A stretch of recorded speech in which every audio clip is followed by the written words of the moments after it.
It's pretty obvious why so many of us love getting students to code. They have fun, they solve problems, and they develop really important skills along the way. So if we can agree that coding does great things for students, but I'm here today to convince you that coding also does great things for teachers. Educators, and teachers in particular, need to learn to code. And the reason? Our time is really valuable. We owe it to ourselves to use it efficiently.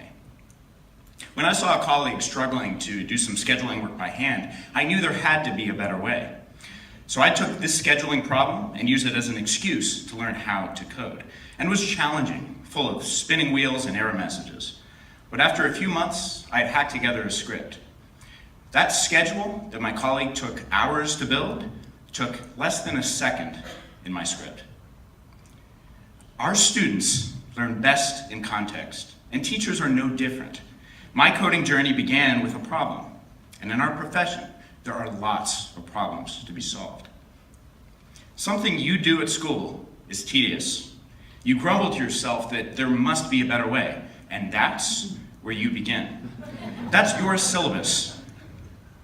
Code gives teachers literally superhuman powers, and we can share these superpowers with our students. They see us automating and solving the problems that exist within our classrooms. They see us accepting that mistakes and error messages are normal parts of the process of making something new.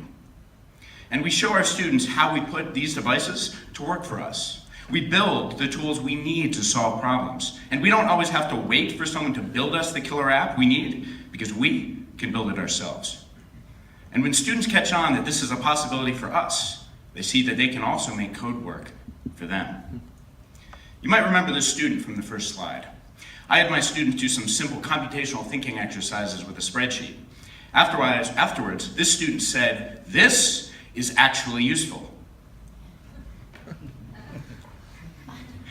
I coded an interactive task involving trigonometry and sailing a boat around an island, and my student Arena created code on her own so that she could click her way around the island and calculate the bearings automatically.